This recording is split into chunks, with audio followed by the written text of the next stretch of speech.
ये मंजर देखें पहले, सुभान अल्लाह। ये बोडरम छोटा सा शहर है और ये देखें तीन तरफ समंदर लगता है। ये देखें जी पहाड़, एक तरफ पहाड़ है, खूबसूरत सफ़ेद रंग के घर हैं। ये है जनाब कैसल की एंट्रेंस, और ये कोई कैसल है और साथ में अंडर वाटर म्यूज़ियम भी है जी। ये है वो इनका अंडर वाटर म्यूज़ियम।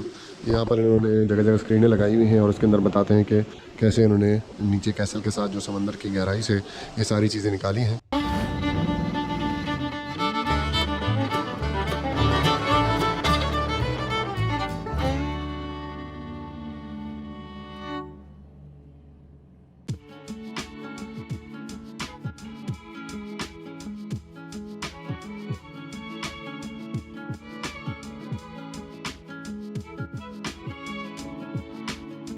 बोडरम से आप सबके नाम ताहिर महसूद का सलाम। अभी हमने नाश्ता कर लिया है और रात को आपको थोड़ा सा मैंने विज़िट कराया था बोडरम, लेकिन रात को चूँकि अंधेरा होता है, अब दिन के टाइम आपको बीच भी नज़र आएगी और ख़ूबसूरत इनका टाउन भी नज़र आएगा।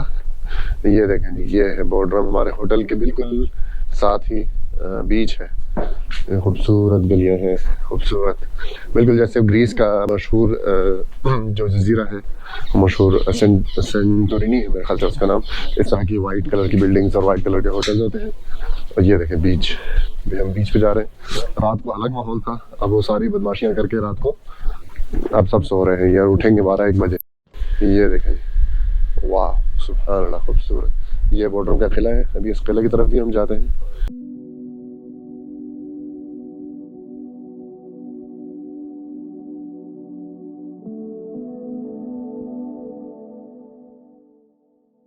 जी इस वक्त आप देख रहे होंगे बोडरम बिल्कुल सुनसान है, आपको लोग नहीं मिलेंगे। इसकी 2 वजह हैं। एक तो सुबह के तकरीबन 10:30 बज रहे हैं, तो लोग रात को मौज मस्ती हल्ला गुल्ला करते हैं लेट नाइट तक, फिर सोते रहते हैं 2 बजे तक। और दूसरा थोड़ा ऑफ सीज़न भी है, तो इस वजह से आपको सुनसान लग रहा होगा। शाम को फिर यहाँ पर रेल पेल और रश शुरू हो जाता है। आपने अगर आना हो तुर्की तो फैमिली के साथ आप लोग समर में अवॉइड करें आने से, यानी कि जो गर्मी के महीने होते हैं मई जून जुलाई अगस्त, उनमें यहाँ पर बहुत ज़्यादा खुला डुला माहौल होता है। तो अगर आप बच्चों के साथ फैमिली के साथ आएंगे तो उनको बुरा असर पड़ सकता है। तो कोशिश करें कि इसी ऑफ सीज़न में आप आएँ फैमिली के साथ, तो माहौल अच्छा मिलेगा आपको। लोगों ने मजबूरी में भी कपड़े पहने होंगे, और दूसरा आपको होटल्स भी थोड़े अच्छे मिल जाएंगे, क्योंकि ऑफ सीज़न में रश नहीं होता, तो होटल भी आपको थोड़े अच्छे रेट पे मिल जाएंगे। तो ये मैंने कहा आप लोगों से रिक्वेस्ट कर लूँ, ख़ासकर फैमिलीज़ वाले, छोटे बच्चों वाले। गर्मियों में आप आएंगे तो आपको कपड़ों की किल्लत मिलेगी यहाँ पर। लास्ट टाइम जब हम आए थे तो बहुत बुरा माहौल था और ईमान बचाना मुश्किल हो रहा था। तो ये है जनाब, ये देखें बिल्कुल सेंटोरिनी की तरह सफ़ेद इन्होंने सारे घर वगैरह बनाए हुए। और हम अभी कैसल पहुँच आए हैं। कैसल का रास्ता कहाँ से है? मेरे ख्याल से होटल के पीछे से ही कैसल का रास्ता है। यहाँ पर 2 ही चीज़ें हैं, कैसल है और एक बीच है, बाकी छोटा सा टाउन है और इधर घूमने की कोई ख़ास जगह नहीं है। चलो यार अभी चलते हैं कैसल की तरफ और वहाँ पर आपको थोड़ा सा कैसल से बॉर्डर का पूरा व्यू दिखाते हैं। तुर्की के जुनूब मगरबी साहिल पर तामीर किए गए शहर बोडरम ने नाइट लाइफ, खूबसूरत साहिलों और तारीख़ के दिलकश इम्तिजाज की वजह से तुर्की आने वाले सयाहों के दरमियान अपना एक अलग मकाम बना रखा है।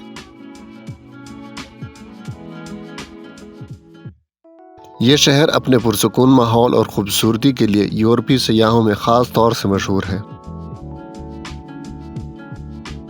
यहाँ का साफ शफाफ नीलगूं पानी सर्दी के सताए गोरों को अपनी जानिब खींचता है।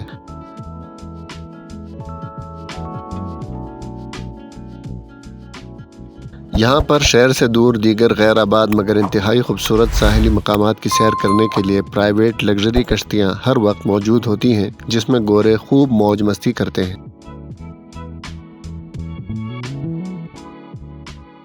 छोटे से शहर की एक और ख़ास बात यहाँ का तर्ज तामीर है।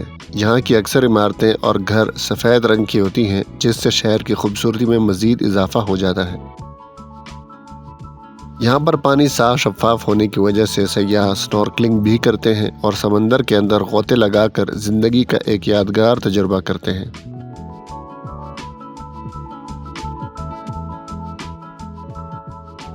यहाँ की गलियाँ और बाज़ार सुबह सुबह कब्रिस्तान का मंजर पेश करते हैं क्योंकि सयाह यहाँ रात देर तक जागते हैं।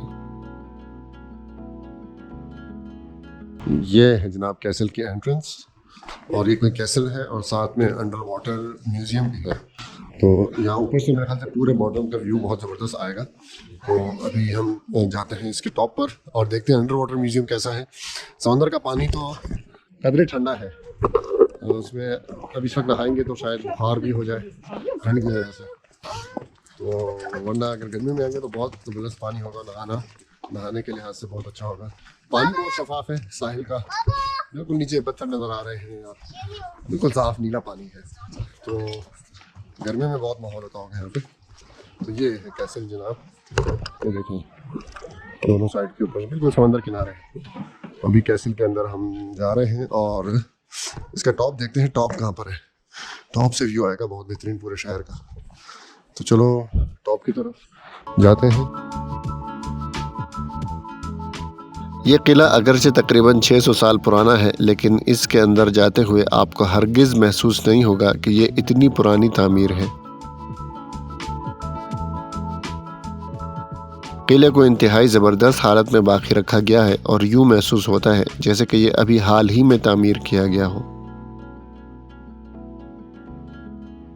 ये मैं किले के टॉप पर आ चुका हूँ और इस मंज़र की खूबसूरती ने मुझसे ये तो भुला ही दिया कि मैं आपको इसकी थोड़ी सी हिस्ट्री बता दूँ इस किले की। ये मंज़र देखें पहले, सुभान अल्लाह। ये बोडरम छोटा सा शहर है और ये देखें इसके तीन तरफ समंदर लगता है। ये देखें जी पहाड़, एक तरफ पहाड़ है, खूबसूरत सफ़ेद रंग के घर हैं और कोने पे ये किला है। इस मंज़र की खूबसूरती ने मुझसे बुला ही दिया कि आपको थोड़ी सी इसकी हिस्ट्री में शेयर कर दूँ। ये 1400 ईस्वी में, यानी आज से तकरीबन 600 साल पहले, तो सलीबी थे उन्होंने ये बनाया था। और जब सल्तनत उस्मानिया उसके तकरीबन 100 साल बाद ही उन्होंने जब ये इलाका सारा अपने कब्ज़े में ले लिया तो ये किला भी उस्मानियों के हाथ में आ गया। तो 600 साल पुराना ये किला है और बहुत ही खूबसूरत लोकेशन के ऊपर बना हुआ है। किला ख़ुद भी बहुत वेल मेंटेन्ड है और बहुत अच्छा है, खूबसूरत है। तो गर्मियों में ये जगह बहुत ही ज़्यादा खूबसूरत होती होगी। ये ग्रीनरी है, ये थोड़ी सी डल हो गई है, एक ये नवंबर है, तो गर्मियों में बहुत खूबसूरत इधर माहौल होगा। जब ये सारे पहाड़ लश ग्रीन हो जाएंगे तो ये सफ़ेद घर और ये नीला पानी, ये बहुत खूबसूरत मंज़र और भी ज़्यादा होता होगा। अभी इतना खूबसूरत है, गर्मियों में और भी खूबसूरत होगा। तो आप बोडरम अगर आएँ तो लाजमी इस किले के ऊपर भी आएँ। यहाँ से आपको पूरे शहर का बेहतरीन खूबसूरत नज़ारा देखने को मिलेगा। पूरे म्यूज़ियम में, कैसल में छोटे छोटे म्यूज़ियम हैं। ये जैसे एक म्यूज़ियम है, नीचे 2-3 और म्यूज़ियम हैं। तो म्यूज़ियम के अंदर नवाज़ात रखे हुए हैं, वो अगर आप देखना चाहें तो देख सकते हैं, वरना ये नज़ारा ही अपने आप में बहुत है। यहाँ थोड़ी देर बैठ के अभी ठंडी हवा का मज़ा लेते हैं और फिर हम इंशाल्लाह निकलेंगे। आज अंतालिया जाएंगे हम। अंतालिया यहाँ से तकरीबन मेरे ख्याल में 500 किलोमीटर है, तो सफ़र इतना ज़्यादा नहीं है, लेकिन रास्ते में पमुक्कली से होते हुए जाएंगे। बस करते हैं वापसी, थोड़ी देर बैठ के फ़ोटो शोटो लेके और फिर आपको आगे अंतालिया तक का रास्ता दिखाते हैं। जी ये है वो इनका अंडर वाटर म्यूज़ियम। यहाँ पर इन्होंने जगह जगह स्क्रीनें लगाई हुई हैं और उसके अंदर बताते हैं कि कैसे इन्होंने नीचे कैसल के साथ जो समंदर की गहराई से ये सारी चीज़ें निकाली हैं। ये सारी जो आपको नज़र आ रही हैं बर्तन वगैरह है, और ये बहुत बड़ा शिप रैक है, इसको मैं नीचे जाके आपको दिखाऊंगा। पूरा इनको जहाज़ का ढांचा मिला है उस ज़माने का, आज से कई सालों पहले। ये देखें ये मुजस्मा है और ये इनका डाइविंग सूट है। तो ये under water museum, under water की जो चीज़ें निकाली हैं उन्होंने, उसका म्यूज़ियम है। और अभी नीचे जाकर मैं आपको बताता हूँ इनका जो शिप रैक है, इनको जहाज़ मिला है। कोई जहाज़ डूब गया होगा यहाँ पर, किला है ज़ाहिर है, तो हमले करते होंगे लोग, तो कई जहाज़ डूबे भी होंगे। एक जहाज़ इनको मिला है, पूरा जहाज़ तो नहीं है, उसके ये तख्ते मख्ते और ये चीज़ें मिली हैं। यहाँ आएंगे तसल्ली से इसको फिर पढ़ सकते हैं। बहरहाल खुलासा यही है कि ये इनको समंदर, किले के साथ नीचे समंदर है, वहाँ से मिली हैं चीज़ें। औजार हैं, छुरियाँ, चाकू और ये चाबियाँ, ताले और ये सारी चीज़ें हैं। ये छोटा सा इनका म्यूज़ियम, अंडर वाटर म्यूज़ियम, यानी सारी चीज़ें जो इनको पानी से, समंदर के अंदर से मिली हैं, तो ये उस चीज़ का म्यूज़ियम है। और ये जनाब वो जहाज़ के ढांचे, जहाज़ का लकड़ियाँ वगैरह। तो ये म्यूज़ियम है। अभी यहाँ से हम चलते हैं और अपनी गाड़ी की तरफ आगे का सफ़र जारी रखते हैं। ये बोडरम में प्राइवेट याच हैं, यानी प्राइवेट कश्तियाँ हैं, लग्जरी कश्तियाँ।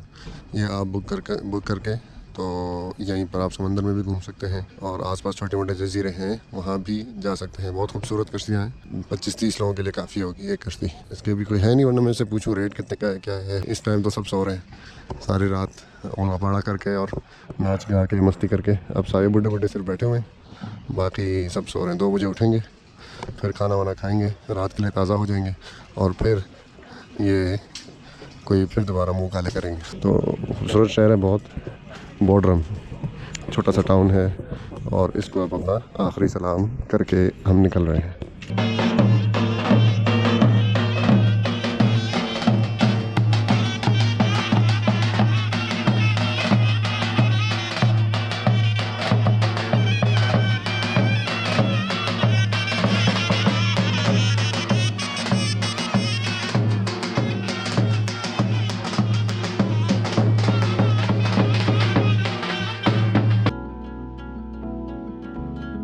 जाते जाते मैं आपको साहिल से अपने होटल तक का रास्ता और गलियां दिखाता जाता हूं, ताकि आपको अंदाज़ा हो जाए कि यहाँ का अमन, सफाई सुथराई और ख़ूबसूरती का लेवल क्या है, जो सयाहों को यहाँ इतनी ज़्यादा तादाद में आने पर मजबूर करता है। वरना हमारे बलूचिस्तान के साहिल भी खूबसूरती में कम नहीं, लेकिन वहाँ अमन का ना होना और सहूलियात की कमी सियाहत के फ़रोग़ में सबसे बड़ी रुकावट है।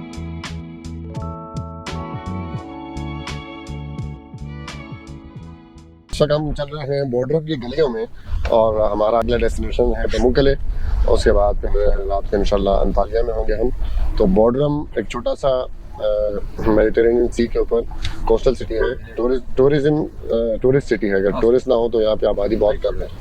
तो डॉक्टर साहब, बोडरम कैसा लगा आपको? बोडरम शहर के तौर पे मुझे बाकी सारे शहरों की तरह, तुर्की के बाकी शहरों की तरह बड़ा पसंद आया। और इसकी सबसे पहले आबो हवा, उसके बाद साथ साहिल होना, साथ इनका तर्ज तामीर वही है।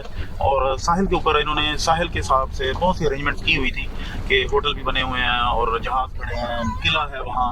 नंबर 2, जो वहाँ की वाटर स्पोर्ट्स हैं उसका भी इंतज़ाम है। तो बाकी वहाँ सुबह हमने एक यूनानी औरत के साथ, वो यूनानी थी या कौन थी? ऑस्ट्रेलियन।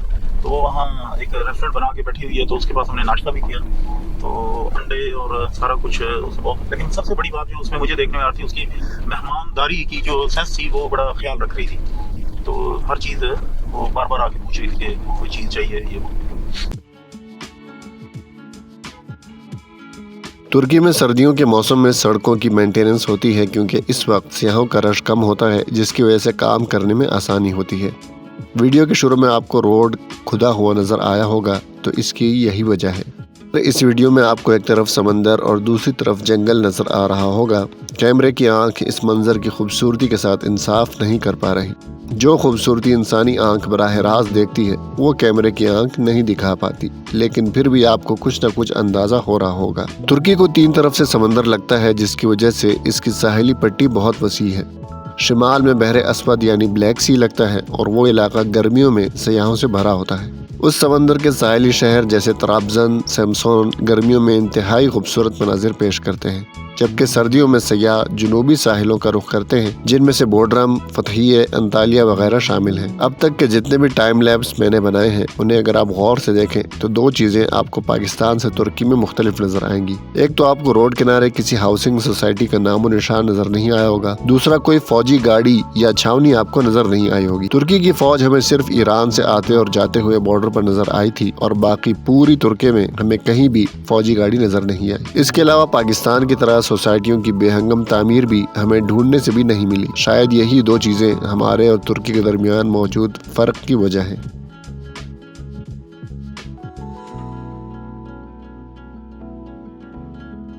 जी, ये हमने गाड़ी पार्क कर ली है रास्ते में पमुकले। यहाँ से तकरीबन 2 घंटे की ड्राइव रह गई है।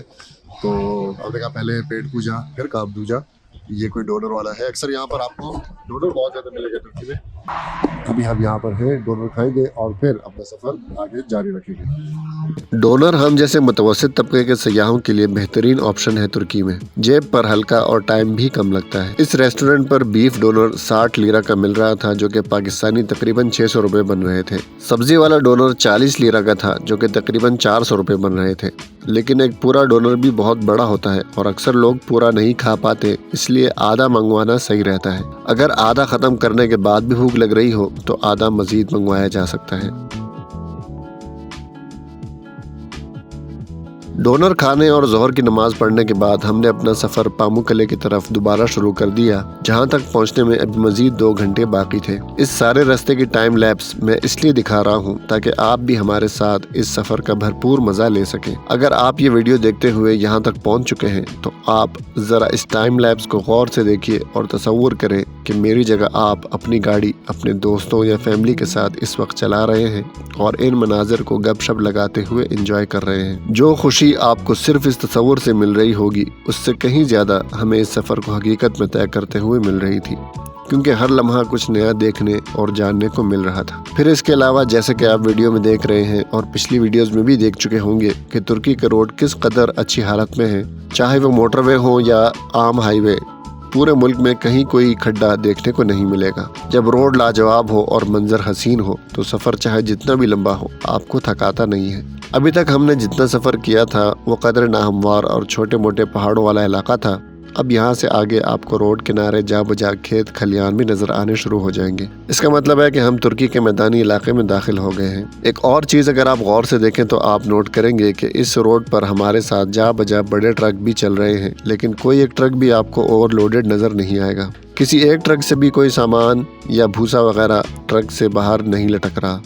इस रोड की हालत ही बता रही है कि इस पर ओवरलोडेड ट्रक नहीं चलते, वरना कब के इसमें खड्डे पड़ चुके होते। ये सिर्फ इस रोड पर नहीं बल्कि पूरे तुर्की में हमें कहीं भी ओवरलोडेड ट्रक नजर नहीं आया, चाहे वो मोटरवे हो या आम हाईवे। एक और चीज भी आप नोट कर सकते हैं कि पूरी हाईवे पर आपको कहीं कोई तजावुजात नजर नहीं आ रही होंगी। हालांकि इस टाइम लैप्स में जगह जगह छोटी छोटी आबादियां और ट्रैफिक सिग्नल आपको देखने को मिल रहे होंगे और साथ साथ रोड किनारे दुकान भी आपको देखने को मिल रहे होंगे, लेकिन कहीं कोई रेडी छाबड़ी या ढाबा नजर नहीं आ रहा होगा। हाईवे किसी छोटे से शहर से गुजरती है और पता भी नहीं चलता कि कोई बस्ती या आबादी आ गई है। हमारे यहाँ की जो हालत है उसे बयान करने की जरूरत नहीं है। सिर्फ पाकिस्तान ही नहीं बल्कि इंडिया में भी करीब करीब यही सूरत हाल है। अगर कोई दर्शक ये वीडियो इंडिया से देख रहा है तो वो कमेंट्स में मेरी इस बात की तस्दीक या तरदीद कर सकता है कि वहाँ पर तजावुजात की क्या हालत है। अब हम अंतालिया वाली हाईवे को छोड़कर एक छोटी सड़क में दाखिल हो गए हैं, क्योंकि हमने पामुकले जाना है जो कि हाईवे से थोड़ा अंदर करके है। ये एक कुदरत का अजूबा है जिसे देखे बिना तुर्की का सफर अधूरा रहता है। पामुकले क्या है और इसे देखना क्यों जरूरी है, इस पर हम अगली वीडियो में बात करेंगे। फिलहाल इस वीडियो को हम यही खत्म करते हैं और जाते जाते आपसे गुजारिश करेंगे कि अगर ये सफर आपको पसंद आ रहा है तो इस चैनल को सब्सक्राइब करें और सफर के शौकीन दोस्तों के साथ इसको शेयर भी करें और कमेंट्स में अपनी कीमती राय से भी जरूर आगाह करते रहें। मिलते हैं आपसे पामुकले पर अगली वीडियो में।